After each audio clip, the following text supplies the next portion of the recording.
kulan warbaahineedkani oo iskugu yimaadeen waxgaradka aqooyahanka siyaasiyiinta dhalinyarada iyo haweenka beelaha mataanaha ee gobolka Togdheer ayaa si adag uga hadlay dhawaaq soo baxay maalmihii u dambeeyay oo sheegayay in ganacsade Axmed Geelle Arabe xukuumaddu damacsan tahay inuu dhiibto wadanka Jabuuti. kulankani ayaa lagu sheegay inaanay dhici karin ganacsada Somaliland u dhashay in loo dhiibo wadan kale waxaana tilmaameen inay ka dhalanayso nabadgelyo xumo. kulan warbaahineedkani ayaa sidoo kale lagu dhaliilay madaxweynaha Somaliland Muuse Biixi Cabdi iyo madaxweynaha Jabuuti Ismaaciil Cumar Geelle.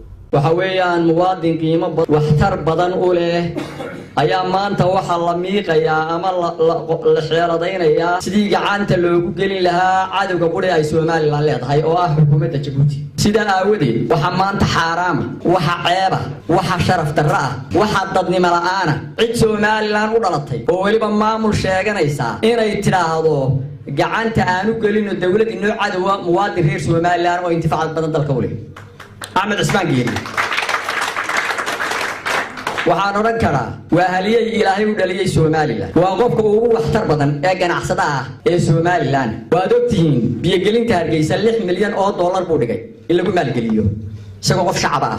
waad ogtihiin Burco wiinoogu yimo 8 ceel isku xiran isku talaalan waa kii isku talaalan 700 oo kun oo dollar buu dhigay. waa ayaa cid kale samaysay Somaliland. waxaan u aragnaa arintaas inay tahay fawdo loo horseeday Somaliland iyo qalalaasi. waxay noqonaysaa laba xaal. marka koobaad qarankii Somaliland inuu madaxweyne ka noqday Ismaaciil Cumar Geelle ayaa cadaanaysa.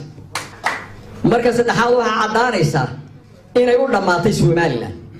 waxa weeye anigu waxaan la yaabanahay dadkan ku wareegaya madaxweynuhu haddaan ogeyn mooga war madaxweynuhu isaga ka dambeeya suuragalna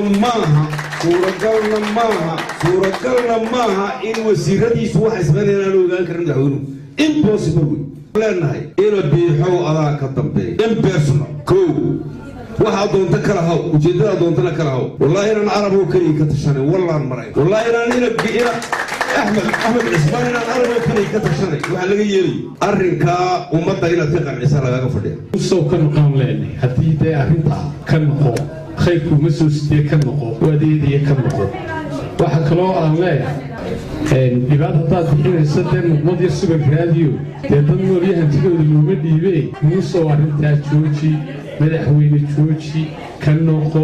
muwaadinka waxaan ka codsanayaa inaad ka noqoto hawsha foosha xun leh ee aad faraha gelisay.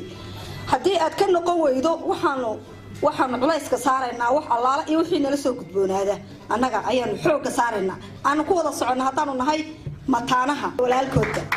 tii ka dhici jirtay baa ka dhici doonta waligaaba siyaasad xum iyo farsamo xun kolba noola kaala ma waxaynu aragnay waxa loo Muuse Biixi wuxuu leeyahay maxaa la Ismaaciil Cumar Geelle taa shacab waxa uu soo raray oromadii halka joogta iyo Faransiiskii buu soo rarayo codkii tuugada ahaa uu ku soo baxay siiyayo halkaas uu Israa'iil u bixi maraayeen maxaa la yiraahdaa wixii la bixin jiray xeeriyaa dad la geyn jiray dhibaat loo bixin jiray waliga shacab iyo dad maxaa ganacsatada loo bixiyo dhibaat maynaan arag. waxaan leenahay haddaad ka noqon weydo tii ka dhici jirtaa ka dhacaysa. waxaan anugu ilaakan ka leeyahay dowladnimadii Somaliland horta waxa la siistay macawis iyo baasaboor baynu siisanay madax dowladnimadeeni iyo qarannimadeeni iyo midnimadeeni. imikana waxaynu maraynaa dadkiina inaynu macawiso iyo baasaboor siisano dhici mayso taas. ilaaha koonkan iskale ee abuurtay waan ku dhaartay inaanay dhacaynin.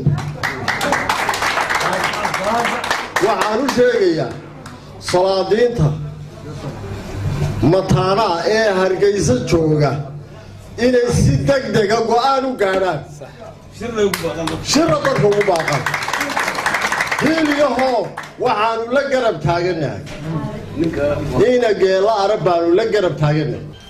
Ismaaciil Cumar Geelle oo cadawga Somaliland horay u dawgo weligeed intaas isu jiraa intuu Hargeysa yimi ma oran Somaliland maxaa qabtaan war waxaan ku leeyahay ninkii Axmed Geelle soo qabtay hore waa dameer iska ciid wallahi wuu ciibaan ku dagaal baad cilaamisay dadkiina waad kicisay waxna nagma yeeli kartid ina maxay tahay Geelle waxba yeeli karin cid kale aan waxba yeeli karin adigu ma isiri Khadar Hanade shabakada wararka ee Haduna News magaalada Burco.